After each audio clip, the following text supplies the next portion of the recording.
she, even with her idiotic framework, is still a better voice on this issue than Hakeem Jeffries, man. That is unacceptable.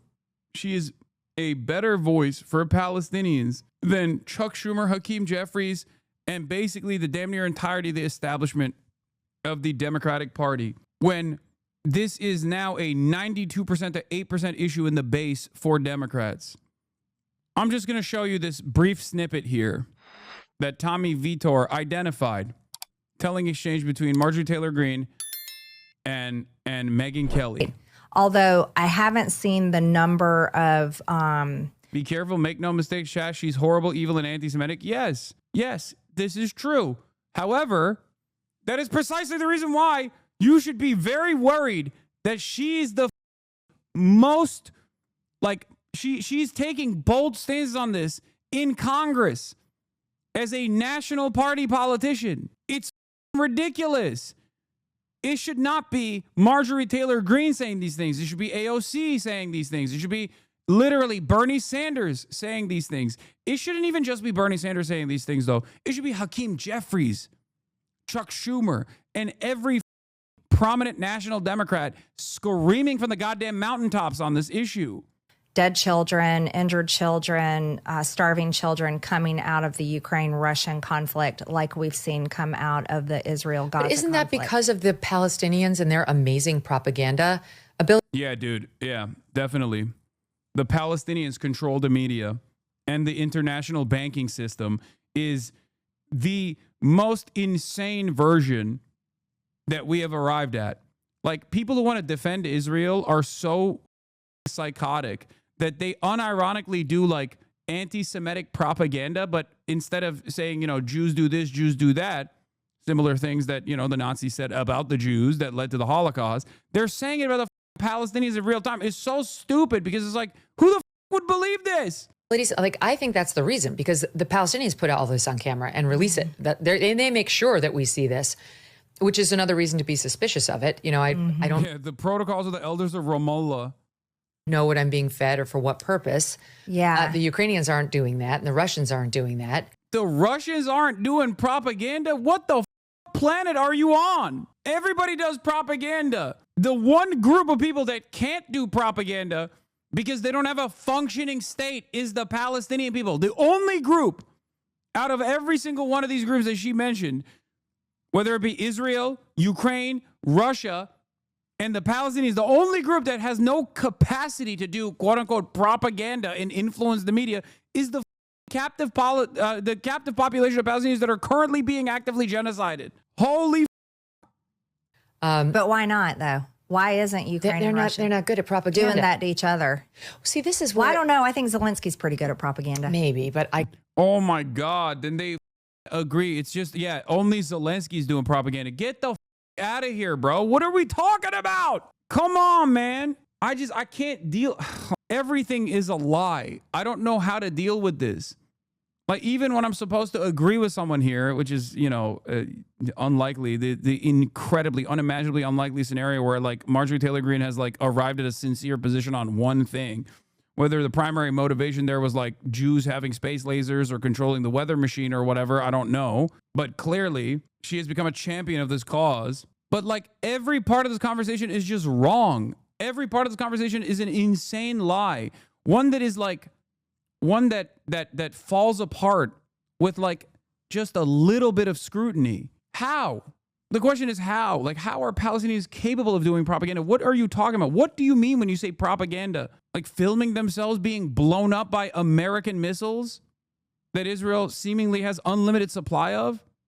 I guess he doesn't have, like, the lifelong commitment to it that the Palestinians... I mean, since I've been in news, I said, it's wild that there's a significant number of Israel defenders that looked at the Nazi Holocaust and basically used it as a checklist for Israel down to the denialism.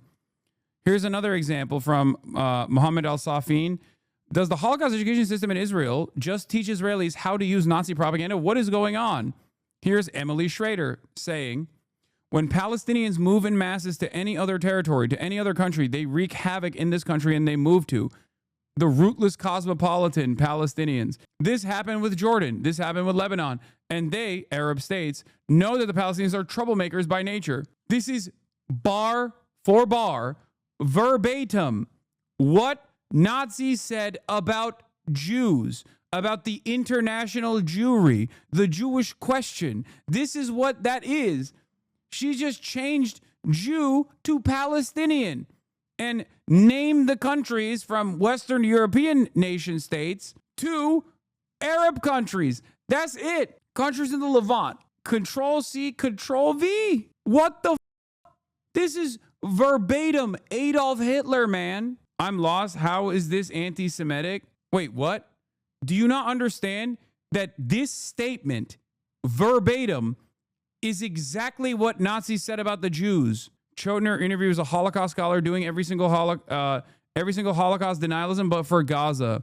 The Holocaust historian defending Israel against charges of genocide. Great stuff, man. Great stuff.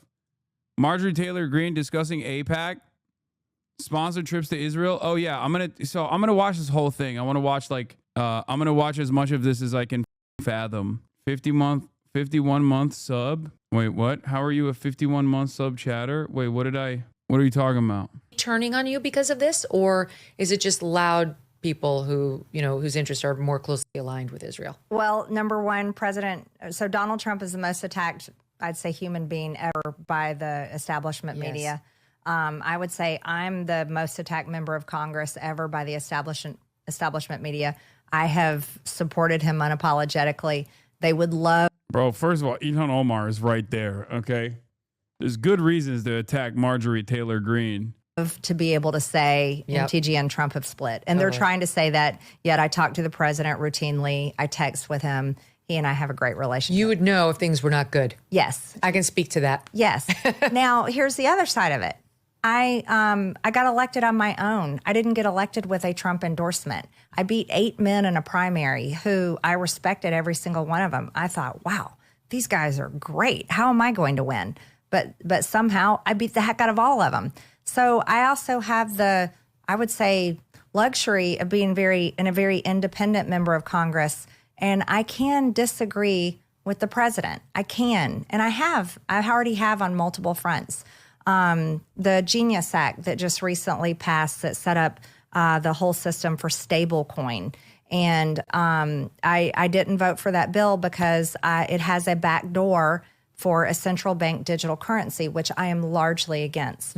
And Speaker Johnson didn't allow us to do amendments on that bill to amend that part of the bill. So I said, I'm a no vote. That was President Trump's You were bill. against the bombing of Iran. You said so. Yep, I was against bombing Iran. I'm against paying for Israel to continue to keep bombing Gaza. I think it's a humanitarian crisis. I've called it a genocide. And children are starving to death. I've talked to Christian pastors there that have told me that Christians have been killed and children are being starving against. I'm a Christian myself. I'm against children. Let's talk about that one. Starving.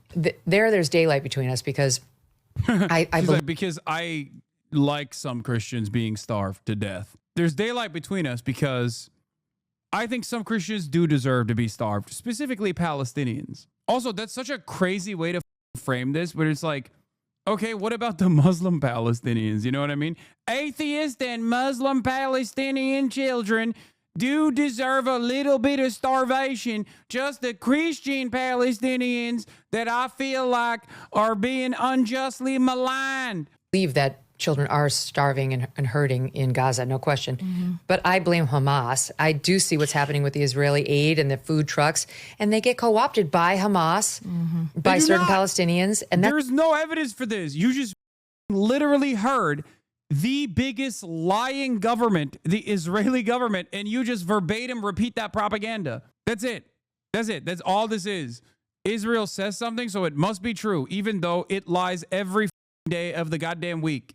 That's why, and the more suffering children they can get on a camera over there, the better in their minds. These are not honest brokers. They steal from their own people. They're happy to watch their children starve to death as long as they can put the emaciated baby on camera. It's disgusting. They don't have the same value toward human life that we do, and yes, that Israel has.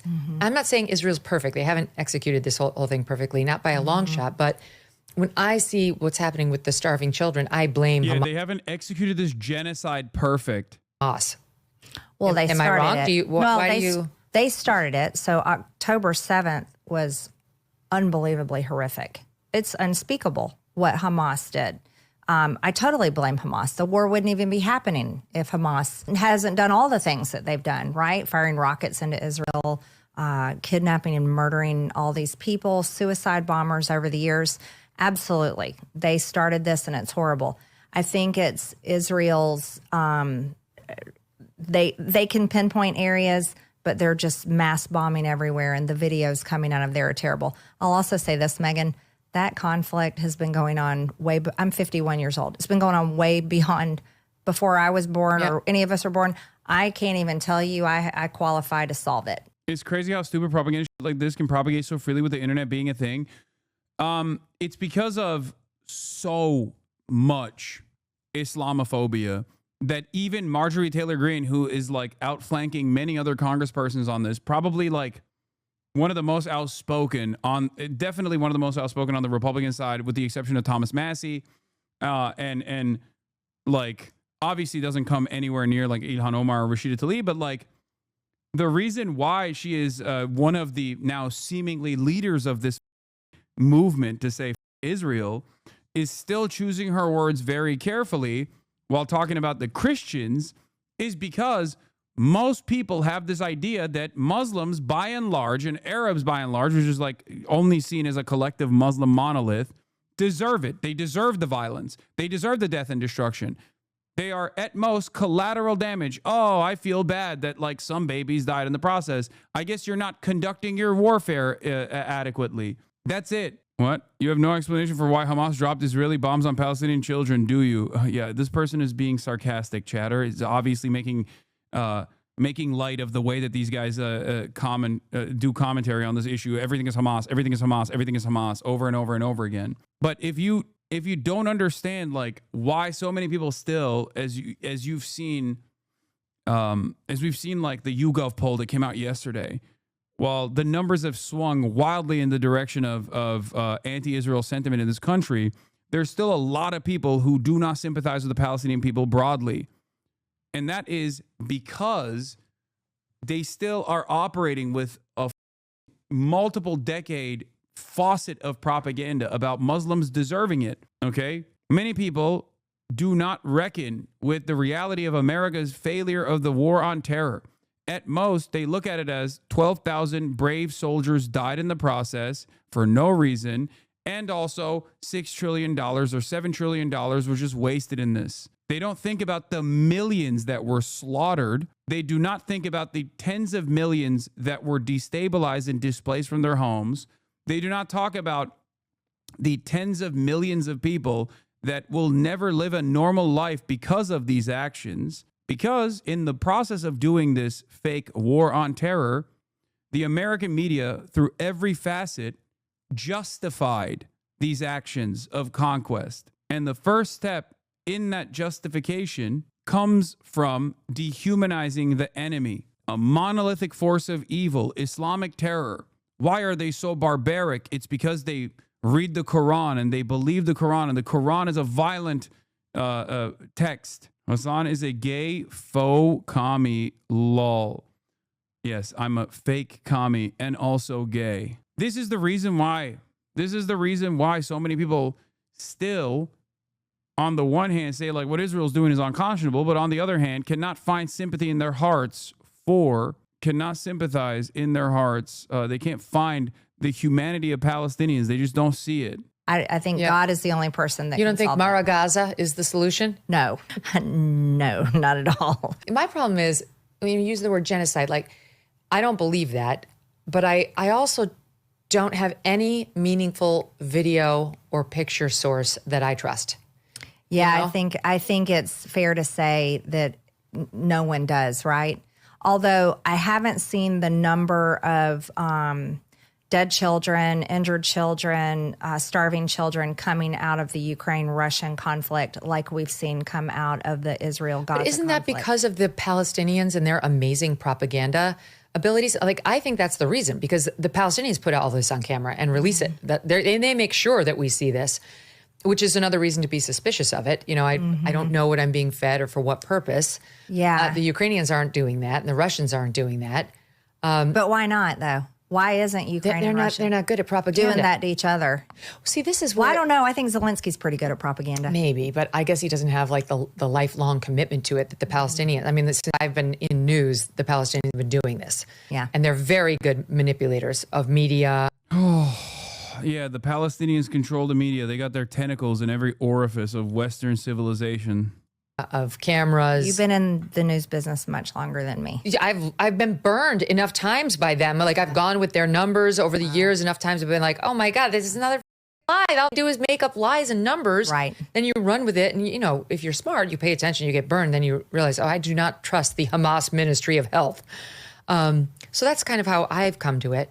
But I also feel like it's also undeniable that at this point, Israel has lost, or most charitably is losing, the propaganda war. Mm-hmm. And I know why. They're not fighting it as well as Hamas. They never have. And I think people gave them a huge benefit of the doubt in the beginning of this war. It was like, we were still getting bombarded by images and false facts by the Palestinians. But it was like, you know what? We're impenetrably on Israel's side. We saw what you did on 10/7. But it's been 2 years now. Yeah. And I know Israel says, well, we still have 20 hostages left, or whatever the exact 20 number that are is. alive. 50, but I think they think 20 or so That are alive. Yeah. But my question is, how long, and with all due respect to the hostages, how long can we justify nonstop war based on the hostages? And it's not that I have no empathy for the hostages. It's just at some point, war must stop, or at least we have to stop funding it at some point. See, that's where I'm at. We don't need to fund it. That's where I'm at. I can't fix it. I can't even step in there and come up with a solution to repair it. You want to know why? I can't even relate to it. I don't live there. I don't live on either side. I certainly do not support Hamas ever, never couldn't even defend them in any position. However, I do know all the videos and pictures I've seen of these children. I do know that, but I can also say Americans don't want to fund this anymore. We just don't. And I also can say Israel, and even Lindsey Graham said it recently. He said, if Israel wanted to commit genocide, they could. It could. And you want to know what that is? That's an admission by Lindsey Graham saying that Israel is completely competent. Therefore, why are we funding it? Can I ask you that? Because my understanding is the reason, generally that we fund Israel so much more than a lot of other countries is where we started. That they really are the only democracy in the Middle East. There's only one Jewish state. There's some 30 Muslim nations, but only one Jewish state. So they need to exist. They have no place else to go. It's not an area of the world that's very hospitable to Jewish people. Right. And they are allied with the United States. They seem to share a lot of our values. So you watch, this is a weird way of looking at it, but I look at what's happening in Dearborn, Michigan, with the call to prayer 5 times a day on the streets of an American city, and Muslim immigrants coming over here and having 7 children each family. And look at the birth rates in Europe right now, which are largely non-existent for white native Europeans, but sky high. This is why, without solving the Islamophobia part of the equation, you can't actually have a serious discussion about this. Because even the person who is actively calling this a genocide still has a bunch of insanely toxic opinions about Muslims in general. So it doesn't really make sense. If both of these blonde women on screen believe that Muslims are barbaric rapist hordes that are backwards, that are trying to destroy the Western civilization, and they don't think that they're human beings, okay, then one side's attitude is, well, their wholesale slaughter is too costly. The other side's attitude is, no, we should just keep killing them. Who gives a shit? They have a disagreement. They have a disagreement on genocide, but ultimately it's not too big of a point of contention. You know what I mean? For Islamic immigrants, many of whom are Islamists. And I think this is an existential situation here. is it so bad to have this one country in the middle of the Middle East, which is a very rough neighborhood, Syria, Lebanon, that likes us, that will help us, that would, if we ever had a conflict there, help with our military staging, that has amazing intelligence that it shares with us, that has amazing abilities to effect, terrorist takedown plans, which is also helpful. So these strategic reasons make sense to me too, for our understanding we don't have endless funds to spend some there. Yeah, that's been the thinking. And that's what Americans have largely believed. And that's how the U.S. government has largely functioned for as long as I can remember. Although if you look at Israel, you have to recognize in the context of these conversations, not only are they such a strong economic country, not only have they proven that their military they're annihilating their enemy almost, and they're going to finish the job, and they're saying they're going to finish the job. They also have nuclear weapons. This is a nuclear armed nation. So you're saying you agree with all that, but they got it. Megyn Kelly is low key tackling the issue from that angle where it's like, well, you hate Muslims too, so why do you care about their genocide, which I don't believe is a genocide anyway? Do you notice that the conversation is moving in this direction? She literally is just like, you hate Muslims just like I do. They're all barbaric monsters. Why don't you just shut up and let Israel pack up a bunch of them? What do you mean? I'm saying America is a sinking ship. We're sinking so badly. Our children have no hope of ever buying a home in the future. We pass a budget that is overblown and ridiculous every single year, and we're going to be 40. We're 37 now. It'll be 40 trillion in a matter of who knows months or but or with a year. respect to Israel and the sense it makes of this alliance, what I hear you saying is fine, but they've got it. They're actually not facing an existential threat right now. They've devastated all their immediate enemies all around Israel. So look at the action. If this were a situation where Israel actually were on the verge of not existing, I think we'd have a different conversation. Okay, I get it. Look at that. I just go by. I'm a action versus words person.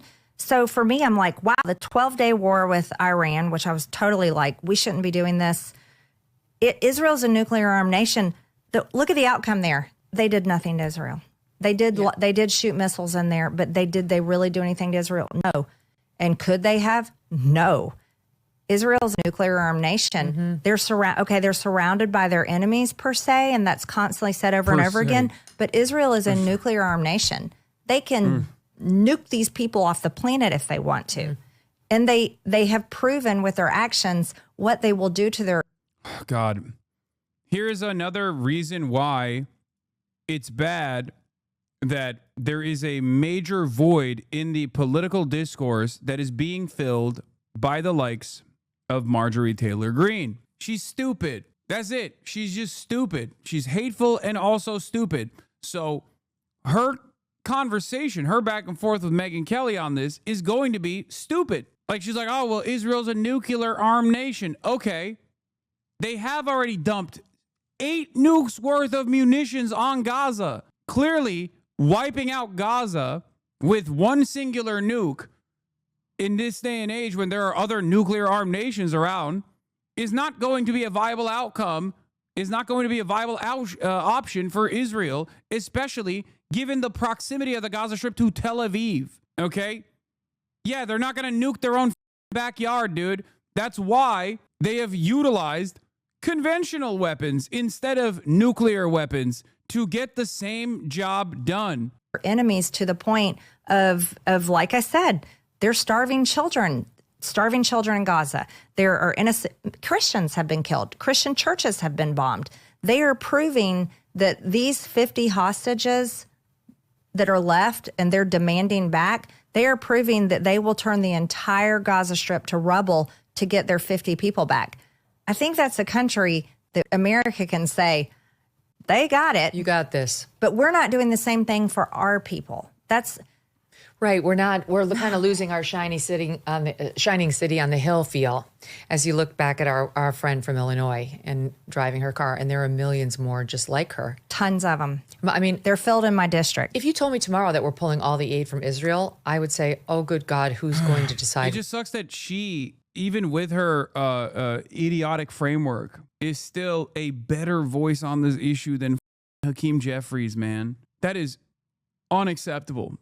She is a better voice for Palestinians than Chuck Schumer, Hakeem Jeffries, and basically the damn near entirety of the establishment of the Democratic Party. When this is now a 92% to 8% issue in the base for Democrats. 8% of Democrats want to continue supporting Israel. 92% of Democrats want to stop Israel. This is an unforgivable error. It's insane. Wake the up, man. If they don't trust any media coming out of Gaza, why are they even talking about half this? Well, she trusts the media coming out of Gaza, just Israeli media. And not even like all of the Israeli media, because the Israeli media regularly covers like the inadequacies and the issues, right?